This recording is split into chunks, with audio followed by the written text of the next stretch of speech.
Hier, je faisais le lien entre l'acquisition de compétences dans le sport et l'acquisition de compétences de se donner de l'amour à soi-même. C'est pas pour rien que j'ai fait le lien entre les deux. C'est parti, on parle de ça.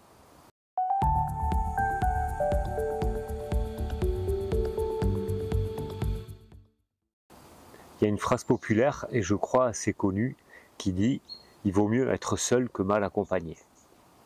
Elle me parle vraiment de moins en moins, cette phrase, au fur et à mesure où j'avance dans mes projets, dans la découverte de moi, parce que je me rends compte que je suis toujours accompagné, en tout cas de moi-même, parce qu'il y a plusieurs facettes en moi qui parlent, qui se parlent entre elles, qui négocient, qui disent des choses, et je me rends compte que ces facettes-là reflètent aussi la relation que j'ai avec mon entourage, avec les gens extérieurs à moi.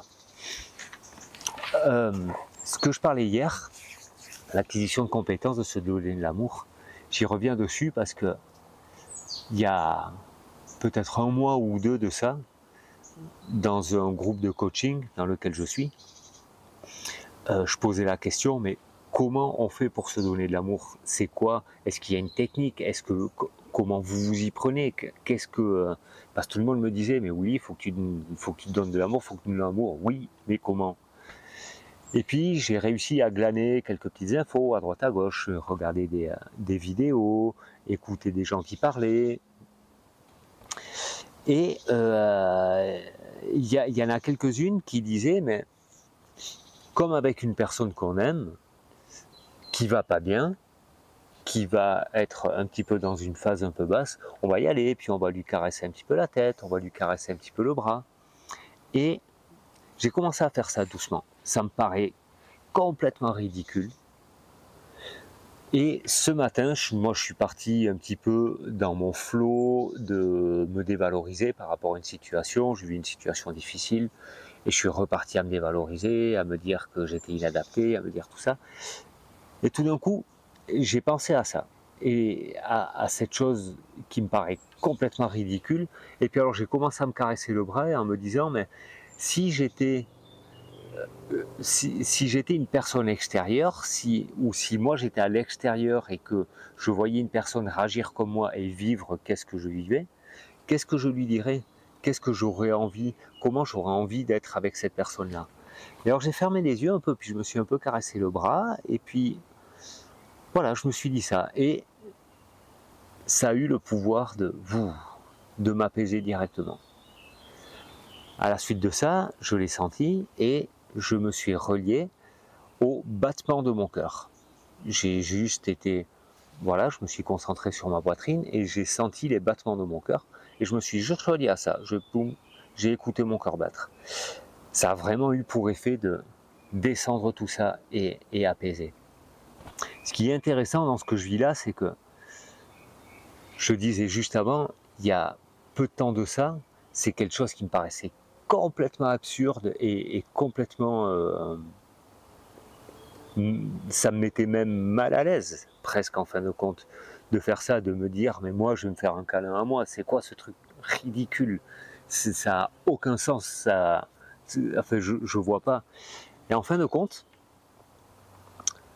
je le fais un petit peu de temps en temps et je m'aperçois que de le faire, ça a des effets. Et surtout, il y a un mois ou deux de ça, eh ben, j'étais dans quelque chose où c'était impossible à faire. Maintenant, j'arrive à me dire, ok, c'est possible, je trouve ça toujours ridicule, mais je peux le faire. Ça a des effets. Donc, j'ose imaginer que je suis sur une progression et que ça va continuer et qu'il y a des grandes chances que je finisse par avoir ça comme une acquisition de compétences.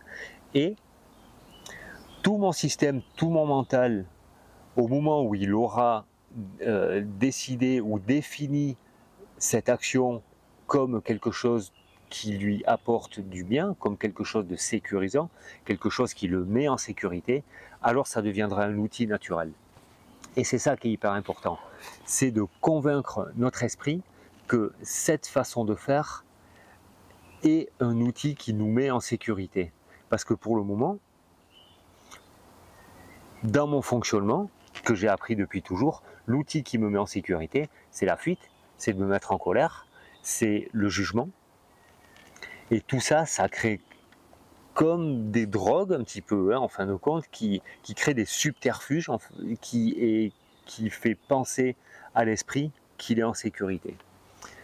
Changer ce fonctionnement-là, c'est un petit peu ça le but, et donc le répéter, le répéter, le répéter, battre le chemin un petit peu de cette action-là pour convaincre l'esprit que c'est une action qui va le mettre en sécurité. Voilà, allez, je vous laisse me dire si ça vous parle. Si ça vous paraît complètement ridicule, je serai d'accord avec vous. Ça me paraît encore complètement ridicule. Mais j'y vois une évolution quand même. Alors dites-moi si vous avez envie aussi de l'essayer, de le pratiquer.